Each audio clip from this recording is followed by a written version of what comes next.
It is a great privilege to welcome the Honorable Prime Minister and Sadhguru today to the Save Soil event here in Delhi as part of Sadhguru's lone motorcycle journey across the world for the rallying call of Save Soil. Welcome, Honorable Prime Minister, sir, and Sadhguru.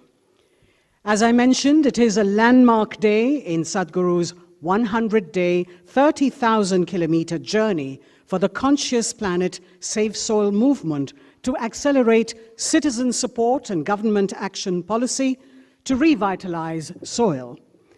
We have both Sadhguru and the Prime Minister here, and I'd like to request our soil champion, the lone motorcyclist, the one that needs no introduction, Sadhguru, to please share his pearls of wisdom with us.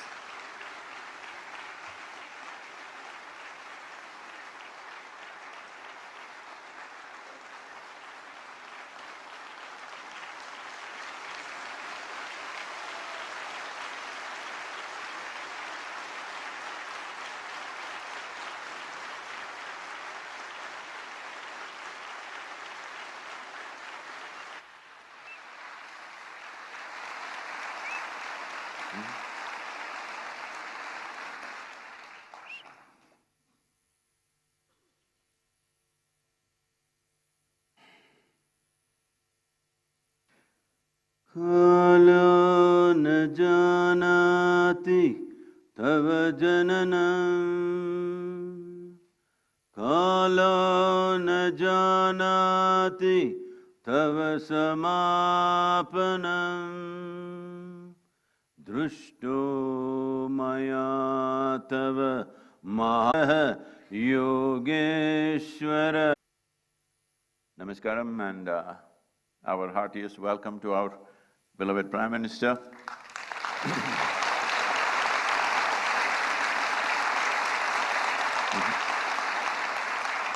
And many other ministers, cabinet ministers and envoys and excellencies. Namaskaram to all of you. And above all, the wonderful volunteers who have supported me every mile.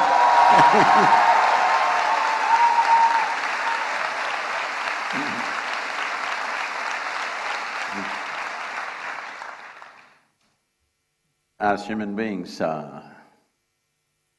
we are here on this planet just in terms of planet's life just for a few moments. But still, how empowered we are that we can even threaten the life on this planet. This empowerment is the peak of evolution. This is what we are. We are the flower of evolution. We are the consequence of every other creature that has grown in this land, in this planet. But invested with such a sense of intelligence, with such a sense of capability, if we do not function consciously, if we do not function responsibly, our intelligence and our capabilities turn against us.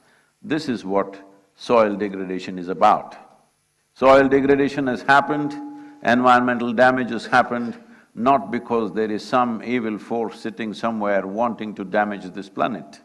It is all in pursuit of human happiness and well-being that this is happening. So this is the case of a potato farmer who wanted to eat mangoes and went to the mango tree, but out of sheer habit started digging the earth looking for mangoes.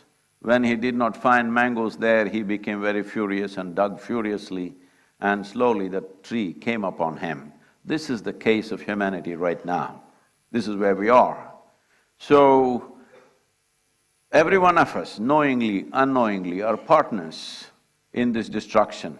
The only way around is every one of us have to be partners in the solution. There is simply no other way. It is from this basis that Save Soil movement was launched, and in the last 2.5 years, as I've been talking to various agricultural ministries around the world, what was shocking for me was that most agricultural ministries in the world, 85% of the nations still address soil as an inert substance that can be fixed by adding a chemical or taking out a chemical. But in this culture, we have always referred to soil as our mother. We cannot have an inert mother, we cannot have a dead mother. We need a living mother which will spawn generation after generation. It is not out of our bodies the future generations come. It is from the soil body that the future generations come and thrive. Unfortunately, we have brought that to a certain threat, but fortunately, we are in that cusp of time that if we act now in a determined way, it does not take any rocket science to fix this, nor does it take enormous amount of financial outlays. It just needs the right direction and a committed and approach, a resolute approach towards the solution. We can walk out of it, especially in our country, where 60% of our population still engaged in agricultural activity. And with a history of over 12,000 years of agricultural history in this country, where organized agriculture has been happening for over 12,000 years. But for 12,000 years, we managed our soils well. Only in the last 45 years this has happened, simply because probably the fear of famines of 1940s, the hangover of the 1940s debilitating famines, we took emergency steps to mitigate that. Well, it worked in many ways, because India's average life expectancy in 1947 was 28 years. That means almost none of us have a right to exist right now by those standards. But today we have reached towards 74 or 75 years, which is a significant achievement for any nation. We have gotten here, but the steps that we took as a bridge, as an emergency step to cross over these famine-like situations, we should have rolled it back at some point. Unfortunately, we went at the same speed on the emergency scale and we have caused a certain amount of damage. It's very much possible to turn this around. And from my conversations with the Prime Minister, we know this concern is deep-rooted in his heart. It is just that we have to, as citizens of this nation, it is important you stand up and support a possibility, because these are steps which will take 10, 15, 20 years maybe to turn around fully. So when a government has to take long-term steps like this, without the support of the democratic citizens, there is no way no nation can take such steps, because government's terms are usually 5 years in this country. So 5-year term and 20-year policy is a little bit of a difficulty for various reasons. So it is very important people stand up and support this. This is not a protest, this is not an agitation, this is not an expression of anger or resentment. This is an expression of our love and responsibility for the life that we are, and the life that's around us, and the life that should be beyond us. This is very, very important. Right now, what we are threatening is the future generations. Every responsible scientist in the world is pointing out, in about 60 years' time, 90% of the world's soil will be degraded. And that is not a welcome prediction. Definitely this can be turned around with the necessary policies, and it does not need enormous outlays. It needs focus, it needs resolute action, which I'm sure in this day and age, India is very much capable under the able leadership that we have, that we are competent enough to take these steps. So it is not a situation of hopelessness. It is a situation where all of us have to tighten our belt and act and move in the direction of the solution rather than moving towards a problem. Apart from this, in the world, what I have seen is, wherever I traveled in the last 2.5, 3 years' time, meeting many people, environmental ministers, agriculture ministers and various bureaucrats, everybody knows the problem. Everybody generally knows what is the solution. So what I grasped from this was, everybody knows the problem, everybody knows the solution, but they're just waiting for an idiot to bell the cat. So here I am, I thought.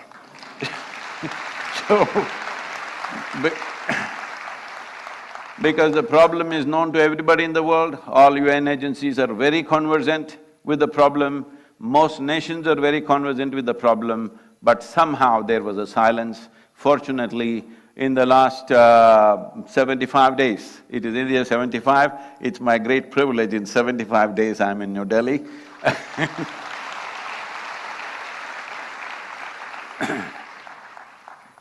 In the last 75 days, 74 nations have come on board for safe soil policy. 2.4 billion people have expressed their concern for soil, which has been never before.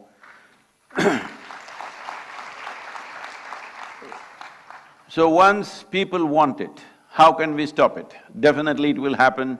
The most important aspect of this Save Soil movement is, it is not against anybody. It is not against any industry, it is not against any lobby, it is not against anybody. I've been talking to fertilizer industries, pesticides, herbicides. They're saying, are you against us? I say, I'm only against suicide. I'm not against any other side. It is not anybody's business to tell the farmer how he should farm. All we want is keep the soil alive, keep the soil rich. Is a farmer against a rich soil? No. Just that farmer's economy has been so fragile, any change he's afraid of. If an incentive-based policy is pushed, definitely most farmers will respond in a very, very positive way. We are very sure about this because we have spoken extensively to farming community around the world, and we find everybody is absolutely positive about this. It is just that they need incentive support, which doesn't cost much in this country. Just something as simple as bringing cover crops, which were very much a part of our culture just 45 to 50 years ago. Just bringing cover crops will make the organic content in the soil go up to 3% within 6 to 8 years' time. Only cover crops in summer can do that because it will add 1.5 to 2 inches of humus every year, and it will solve this problem. This is a very simple approach. If we want to do it more aggressively, then it may cost more money. But to do it in the simplest possible way is cover crop. Why I'm saying cover crop is, right now it's the month of May. If you fly across India, you will see, except Western Ghats and northeastern part of India, largely it looks like a brown desert. This is not how India should look.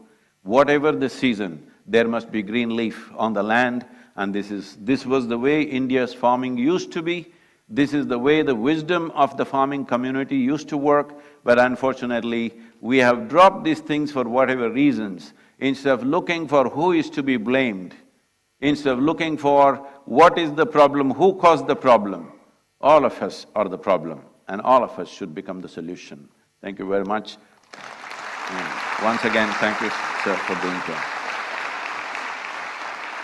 If I can say one, as the Prime Minister has taken up the Solar Alliance, I think there's an immense opportunity. After talking to various leaders around the world, I realize India and the Prime Minister of India could take up the leadership of soil regeneration in India and the world.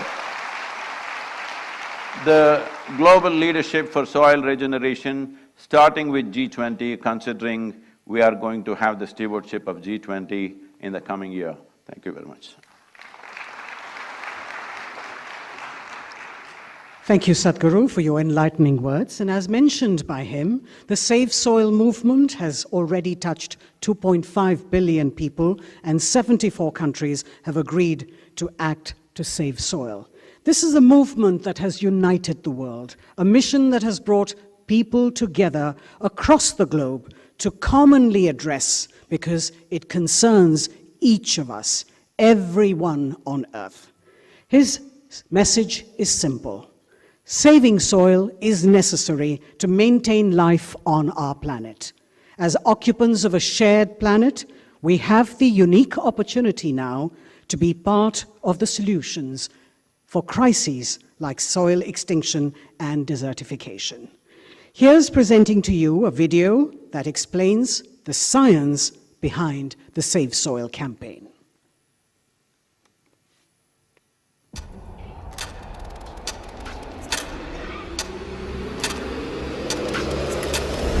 What we are facing now is soil extinction.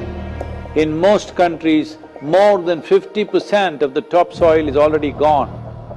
And every responsible scientist in the world is clearly saying by 2045, we will be producing 40% less food. 300,000 farmers committed suicide. What else does it take to stir your humanity? UNFAO is saying the food that we are eating belongs to the unborn child. Eating away the food of that life is the worst possible way to live, isn't it? It is agreed by all scientific communities, minimum 3% organic content is essential to keep the organisms fed in the soil. So this is what we must aim at, an incentive-based policy where if you get the land to 3% organic content, you will get a certain amount of incentive.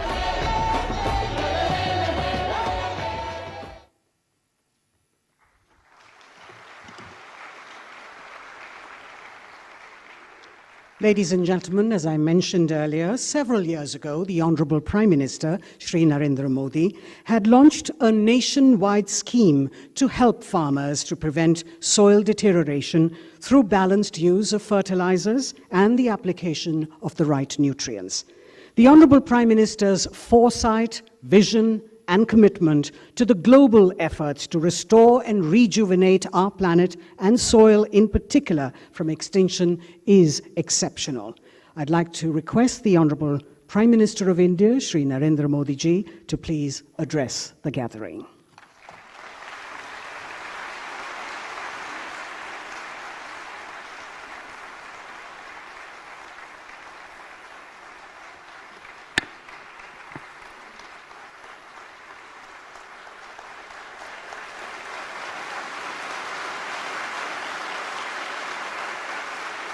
नमस्कार।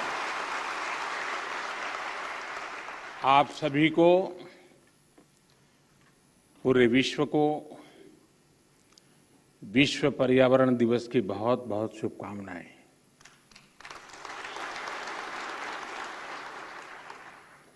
सद्गुरु और Isha foundation भी आज बधाई के पात्र हैं। मार्च में उनकी संस्था ने सेव सॉइल अभियान की शुरुआत की थी। 27 देशों से होते हुए उनकी यात्रा और 75वें दिन यहाँ पहुंची है।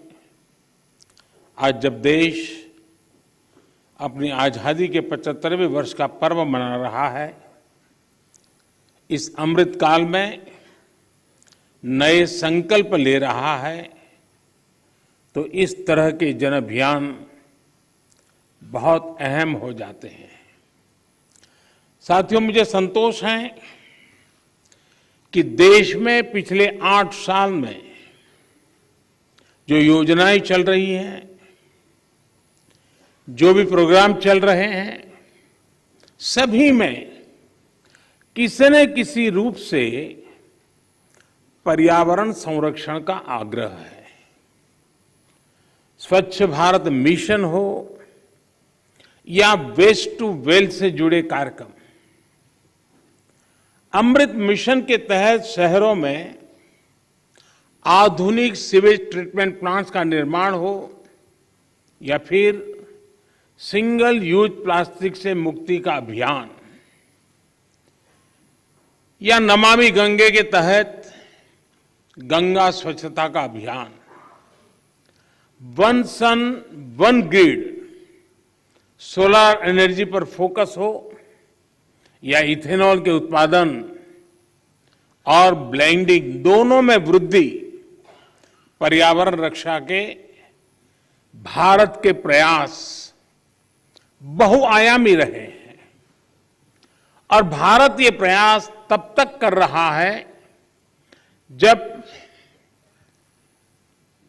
दुनिया ने, आज जो क्लाइमेट के लिए दुनिया परेशान है, उस बर्बादी में हम लोगों की भूमिका नहीं है, हिंदुस्तान की भूमिका नहीं है।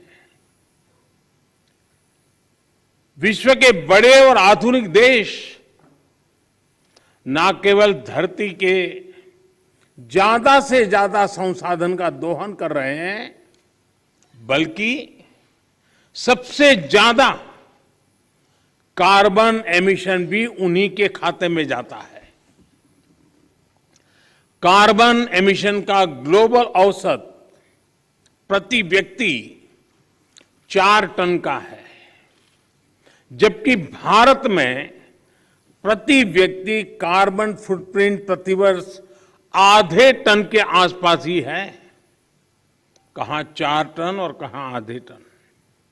बावजूद इसके भारत पर्यावरण की दिशा में एक होलिस्टिक अप्रोच के साथ न केवल देश के भीतर बल्कि वैश्विक समुदाय के साथ भी जुड़ करके काम कर रहा है। अंतर्राष्ट्रीय स्तर पर भारत ने coalition for disaster resilient infrastructure CDRI और जैसे अभी सदगुरु जी ने कहा इंटरनेशनल सोलर अलायंस ISA के निर्माण का नेतृत्व किया है। पिछले वर्ष भारत ने यह भी संकल्प लिया है कि भारत 2070 तक नेट जीरो का लक्ष्य हासिल करेगा।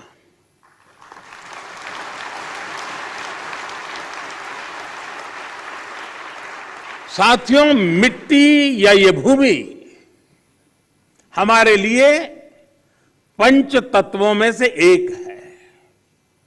हम माटी को गर्व के साथ अपने माथे से लगाते हैं। इसी में गिरते हुए खेलते हुए हम बड़े होते हैं। माटी के सम्मान में कोई कमी नहीं है। माटी की अहमियत को समझने में कोई कमी नहीं है। कमी इस बात को स्वीकारने में है कि मानव जाति जो कर रही है उससे मिट्टी को कितना नुकसान हो रहा है, उसकी समझ का एक गैप रह गया है। और अभी सदगुरु जी कह रहे थे कि सबको पता है समस्या क्या है। हम लोग जब छोटे थे तो सिलेबस में किताब में एक पाठ्यक्रम के में एक पाठ पढ़ाया जाता था। गुजराती में मैंने पढ़ा है, बाकियों ने अपनी भाषा में पढ़ा हो शायद। कहीं रास्ते पर एक पत्थर पड़ा था, लोग जा रहे थे, कोई गुस्सा कर रहा था, कोई उस पर लात मार देता था। सब कहते थे देखिए किसने पत्थर रखा, कहाँ से पत्थर आया है, दे समझते नहीं वगैरह। लेकिन कोई उसको उठा करके साइड में नहीं रखता था। एक सज्जन निकले, उनको लगा कि चलो भाई सदगुरु जैसा कोई आ गया होगा।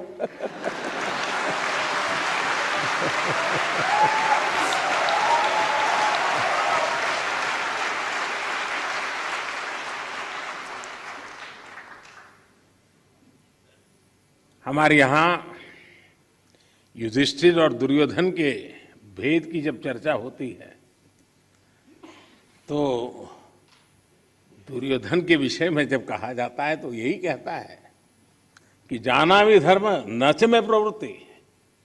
मैं धर्म को जानता हूं लेकिन मेरी प्रवृत्ति नहीं, मैं नहीं कर सकता हूं। सत्य क्या है मुझे मालूम है, लेकिन मैं उस रास्ते पर नहीं चल सकता हूं।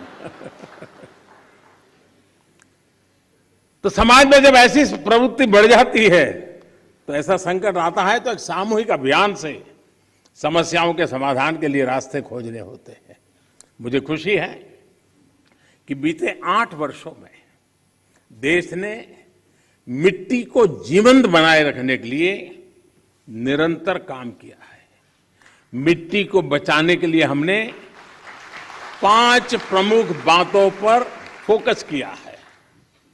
पहला, मिट्टी को केमिकल फ्री कैसे बनाएं। दूसरा, मिट्टी में जो जीव रहते हैं जिन्हें तकनीकी भाषा में आप लोग सॉइल ऑर्गेनिक मैटर कहते हैं, उन्हें कैसे बचाएं। और तीसरा, मिट्टी की नमी को कैसे बनाए रखें, उस तक जल की उपलब्धता कैसे बढ़ाएं। चौथा, भूजल कम होने की वजह से मिट्टी को जो नुकसान हो रहा है उसे कैसे दूर करें। और पांचवा, वनों का दायरा कम होने से मिट्टी का जो लगातार क्षरण हो रहा है उसे कैसे रोकें। साथियों, इन सब बातों को ध्यान में रखते हुए ही देश में बीते वर्षों में जो सबसे बड़ा बदलाव हुआ है वो है देश की कृषि नीति में। पहले हमारे देश के किसान के पास इस जानकारी का अभाव था कि उसकी मिट्टी किस प्रकार की है, उसकी मिट्टी में कौन सी कमी है,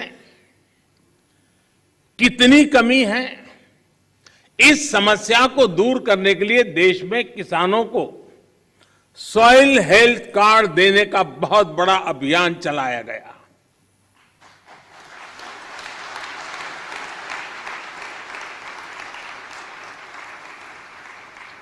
अगर हम किसी को मनुष्य को हेल्थ कार्ड दें ना, तो भी अखबार में हेडलाइन बन जाएगी कि मोदी सरकार ने कुछ अच्छा काम किया। ये देश ऐसा है जो सॉइल हेल्थ कार्ड दे रहा है, लेकिन मीडिया की नजर अभी कम है।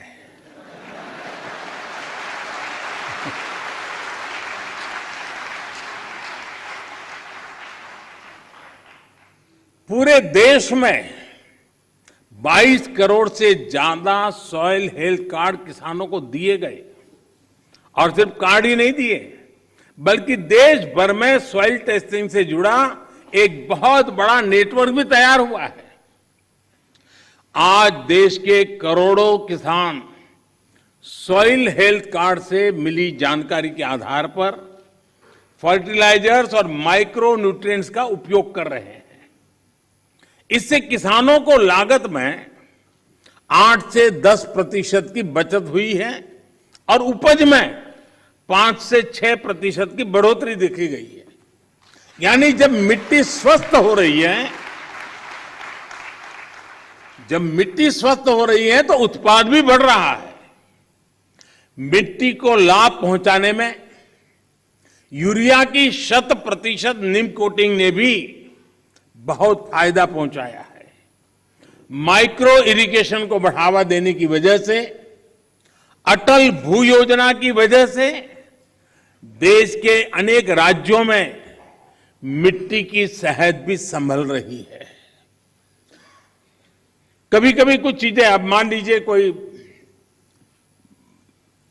1.5-2 साल का बच्चा बीमार है, तबीयत ठीक नहीं हो रही है, वेट नहीं बढ़ रहा है, ऊंचाई में भी कोई फर्क नहीं आता है, और मां को कोई कहे कि जरा इसकी चिंता करो, और उसको कहीं सुना हो कि भाई स्वास्थ्य के लिए दूध वगैरह चीजें अच्छी होती हैं, और मान लो वो हर दिन 10-10 लीटर दूध में उसको स्नान करवा दे, तो उसका स्वास्थ्य ठीक होगा क्या? लेकिन अगर कोई समझदार मां एक चम्मच थोड़ा सा दूध उसको पिलाती जाए, दिन में 2 बार, 5 बार, 7 बार, एक चम्मच, तो धीरे धीरे फर्क नजर आएगा। ये फसल का भी ऐसा ही है, पूरा पानी भर करके फसल को डुबो देने से फसल अच्छी होती है ऐसा नहीं है। बूंद बूंद पानी पिलाया जाए तो फसल ज्यादा अच्छी होती है। पर ड्रॉप मोर क्रॉप।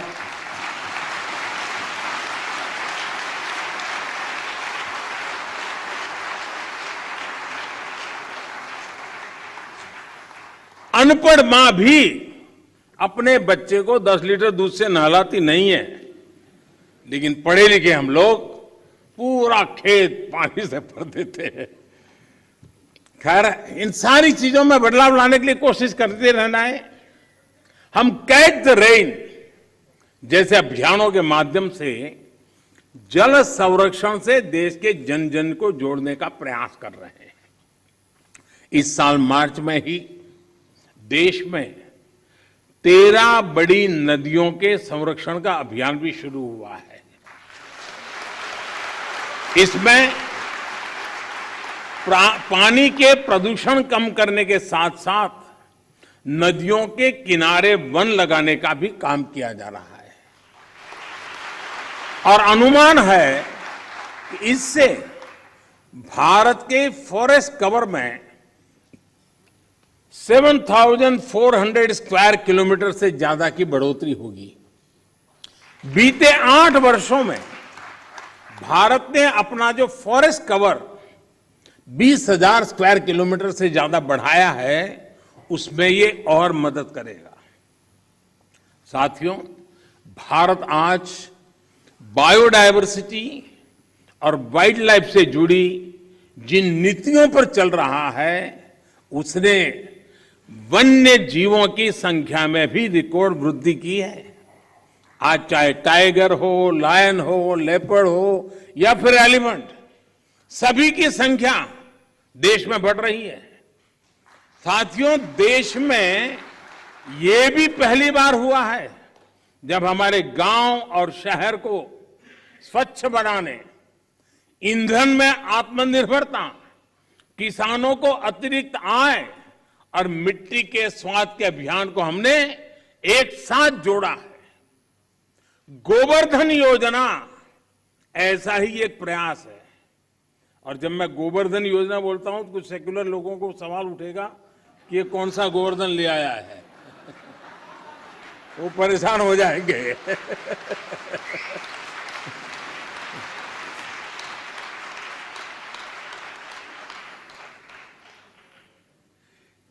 इस गोवर्धन योजना के तहत बायोगैस प्लांट्स गोबर और खेती से निकलने वाले अन्य कचरे को ऊर्जा में बदला जा रहा है। कभी आपको काशी विश्वनाथ के दर्शन के लिए जाएं तो वहां एक गोवर्धन का भी प्लांट कुछ किलोमीटर दूरी पर लगा है, जरूर देख के आइए। इससे जो जैविक खाद बनती है वो खेतों में काम आ रही है। मिट्टी पर अतिरिक्त दबाव बनाए बिना हम पर्याप्त उत्पादन कर सके, इसके लिए बीते 7-8 सालों में 1600 से ज्यादा नई वैरायटी के बीज भी किसानों को उपलब्ध कराए गए हैं। साथियों, नेचुरल फार्मिंग में भी हमारी आज की चुनौतियों के लिए एक बहुत बड़ा समाधान है। इस साल के बजट में हमने तय किया है कि गंगा के किनारे बसे गांवों में नेचुरल फार्मिंग को प्रोत्साहित करेंगे, नेचुरल फार्मिंग का एक विशाल कॉरिडोर बनाएंगे। हमारे देश में इंडस्ट्रियल कॉरिडोर हमने सुना है, डिफेंस कॉरिडोर हमने सुना है। हमने एक नया प्रारंभ किया है गंगा के तट पर एग्रीकल्चर कॉरिडोर का, नेचुरल फार्मिंग का। इससे हमारे खेत तो केमिकल फ्री होंगे ही, नमामि गंगे अभियान को भी नया बल मिलेगा। भारत वर्ष 2030 तक 26 मिलियन हेक्टेयर बंजर जमीन को रिस्टोर करने के लक्ष्य पर भी काम कर रहा है। साथियों, पर्यावरण की रक्षा के लिए आज भारत नए इनोवेशंस, प्रो एनवायरमेंट टेक्नोलॉजी पर लगातार जोर दे रहा है। आप सभी ये जानते हैं कि प्रदूषण कम करने के लिए हम BS5 नॉर्म पर नहीं आए, बल्कि BS4 से सीधे BS6 पर हम जंप लगा दिया। हमने जो देश भर में LED बल्ब देने के लिए उजाला योजना चलाई, उसकी वजह से सालाना लगभग 40 मिलियन टन कार्बन एमिशन कम हो रहा है। सिर्फ लट्टू के बदलने से घर में अगर सब लोग जुड़ जाएं, सबका प्रयास कितना बड़ा परिणाम लाता है। भारत फॉसिल फ्यूल पर अपनी निर्भरता को कम से कम करने का प्रयास कर रहा है। हमारी ऊर्जा जरूरतें रिन्यूएबल सोर्सेज से पूरी हो, इसके लिए हम तेजी से बड़े लक्ष्यों पर काम कर रहे हैं। हमने अपनी इंस्टॉल्ड पावर जनरेशन कैपेसिटी का 40% non fossil fuel based sources से हासिल करने का लक्ष्य तय किया था। ये लक्ष्य भारत ने तय समय से 9 साल पहले ही हासिल कर लिया है।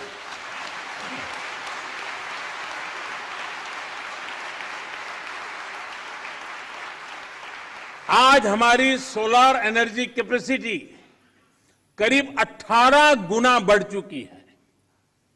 हाइड्रोजन मिशन हो या फिर सर्कुलर इकोनॉमी पॉलिसी का विषय हो, ये पर्यावरण रक्षा की हमारी प्रतिबद्धता का प्रमाण है। हमने पुरानी गाड़ियों को लिए स्क्रैप पॉलिसी लाए हैं। वो स्क्रैप पॉलिसी भी अपने आप में एक बहुत बड़ा काम होने वाला है। साथियों, अपने इन प्रयासों के बीच आज पर्यावरण दिवस के दिन भारत ने एक और उपलब्धि हासिल की है और ये मेरा सौभाग्य है कि खुशखबरी देने के लिए मुझे आज बहुत उचित मंच मिल गया है।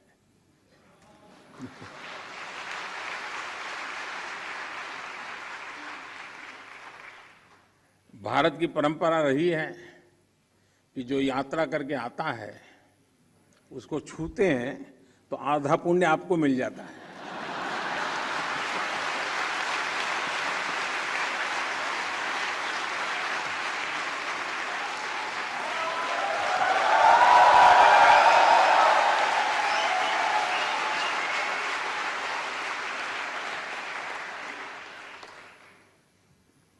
ये खुशखबरी मैं आप जरूर सुनाऊंगा और देश को और दुनिया के लोगों को भी आनंद आएगा। हाँ, कुछ लोग आनंद ही ले सकते हैं।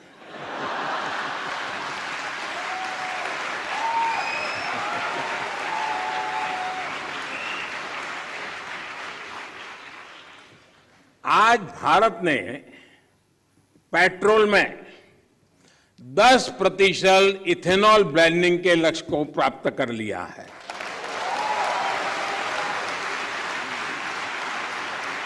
आपको ये जानकर भी गर्व की अनुभूति होगी कि भारत इस लक्ष्य पर तय समय से 5 महीने पहले पहुंच गया है।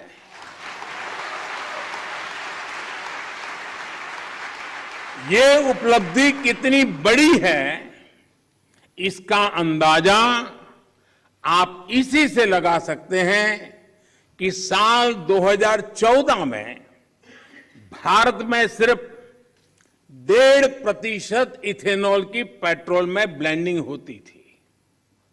इस लक्ष्य पर पहुंचने की वजह से भारत को 3 सीधे फायदे हुए हैं। एक तो इससे करीब 27 लाख टन कार्बन एमिशन कम हुआ है।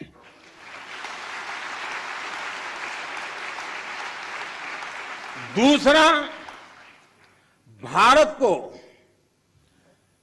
41,000 करोड़ रुपए से ज्यादा की विदेशी मुद्रा की बचत हुई है। और तीसरा महत्वपूर्ण फायदा, ये देश के किसानों को इथेनॉल ब्लेंडिंग बढ़ने की वजह से 8 वर्षों में 40,000 करोड़ रुपए से भी ज्यादा आय हुई है।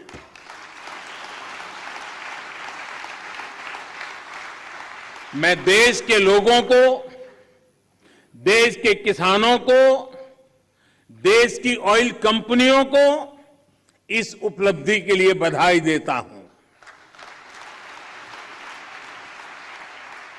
साथियों, देश आज जिस पीएम नेशनल गति शक्ति मास्टर प्लान पर काम कर रहा है, वो भी पर्यावरण रक्षा में अहम भूमिका निभाएगा। गति शक्ति की वजह से देश में लॉजिस्टिक सिस्टम्स आधुनिक होगा, ट्रांसपोर्ट सिस्टम मजबूत होगा। इससे प्रदूषण कम करने में बहुत मदद मिलेगी। देश में मल्टी मॉडल कनेक्टिविटी हो, 100 से ज्यादा नए वाटर वे के लिए काम हो, ये सभी पर्यावरण की रक्षा और क्लाइमेट चेंज की चुनौती से निपटने में भारत की मदद करेंगे। साथियों, भारत के इन प्रयासों, इन अभियानों का एक और पक्ष है जिसकी चर्चा बहुत कम होती है। ये पक्ष है ग्रीन जॉब्स। भारत जिस प्रकार पर्यावरण हित में फैसले ले रहा है, उन्हें तेजी से लागू कर रहा है, वो बड़ी संख्या में ग्रीन जॉब के अवसर भी बना रहे हैं। ये भी एक अध्ययन का विषय है कि जिसके बारे में सोचा जाना चाहिए। साथियों, पर्यावरण की रक्षा के लिए, धरती की रक्षा के लिए, मिट्टी की रक्षा के लिए जन चेतना जितनी ज्यादा बढ़ेगी, उतना ही बेहतर परिणाम मिलेगा। मेरा देश और देश की सभी सरकारों से, सभी स्थानीय निकायों से, सभी स्वयंसेवी संस्थाओं से आग्रह है कि अपने प्रयासों में स्कूल कॉलेजेस को जोड़िए, एनएसएस एनसीसी को जोड़िए। आजादी के अमृत महोत्सव में जल संरक्षण से जुड़ा एक आग्रह और भी करना चाहता हूं। अगले साल 15 अगस्त तक देश के हर जिले में कम से कम, एक जिले में, हर जिले में कम से कम 75 अमृत सरोवर के निर्माण का काम आज देश में चल रहा है। 50,000 से ज्यादा अमृत सरोवर आने वाली पीढ़ियों के लिए वाटर सिक्योरिटी सुनिश्चित करने में मदद करेंगे। ये अमृत सरोवर अपने आसपास मिट्टी में नमी को बढ़ाएंगे, वाटर टेबल को नीचे जाने से रोकेंगे और इनसे बायोडायवर्सिटी भी इंप्रूव होगी। में आप सभी की भागीदारी कैसे बढ़ेगी, इस पर जरूर विचार हम सब एक नागरिक के नाते करें। साथियों, पर्यावरण की सुरक्षा और तेज विकास सभी के प्रयासों से संपूर्णता की अप्रोच से ही संभव है। इसमें हमारी लाइफस्टाइल की क्या भूमिका है, हमें कैसे उसे बदलना है, इसे लेकर मैं आज शाम को एक कार्यक्रम में बात करने वाला हूं, विस्तार से कहने वाला हूं, क्योंकि वो अंतर्राष्ट्रीय मंच पर मेरा कार्यक्रम है। Lifestyle for the environment, mission life. इस शताब्दी की तस्वीर, इस शताब्दी में धरती का भाग्य बदलने वाला एक मिशन का आरंभ।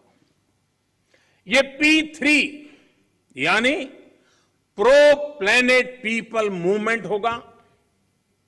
आज शाम को लाइफस्टाइल फॉर द एनवायरमेंट के ग्लोबल कॉल फॉर एक्शन का लॉन्च हो रहा है। मेरा आग्रह है कि पर्यावरण की रक्षा के लिए सचेत हर व्यक्ति को इससे जरूर जुड़ना चाहिए, वरना हम एसी भी चलाएंगे और रजाई भी उड़ेंगे और फिर पर्यावरण के सेमिनार में बढ़िया भाषण भी देंगे।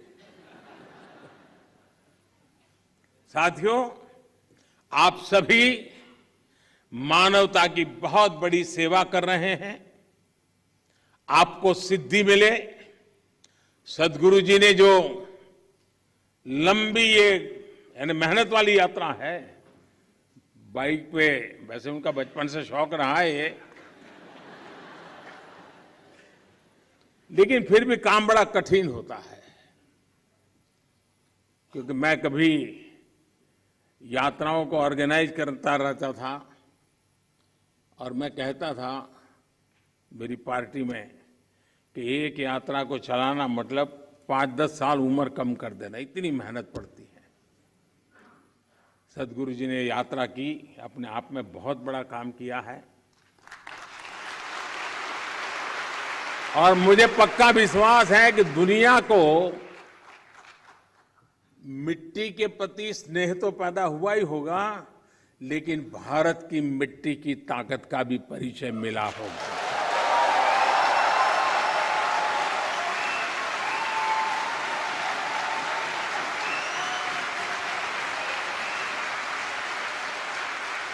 आप सबको बहुत बहुत शुभकामनाएं। धन्यवाद।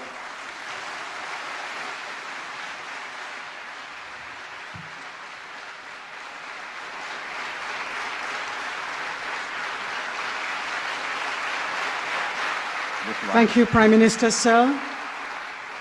Thank you, Prime Minister, sir, for your words of wholehearted support, encouragement and guidance. As we conclude, may I request Sadhguru to please give thanks. Well, because the Prime Minister is on stage, I've been trying to deliver a serious talk, but he's stealing the stage with all his humor. So, whether we want to ensure food security for the nation, enhance farmers' income, enhance biodiversity, bring back aliveness into our soil, safe soil is very important. We beseech the Prime Minister to take dynamic steps in this direction. He's already narrated many things. We are willing to work with the required ministries to take this ahead. Thank you very much, sir, for being here today. Thank you, Sadhguru and Prime Minister, sir, for your vision and foresight. Please remain in your places, ladies and gentlemen, as the Prime Minister and Sadhguru leave the hall.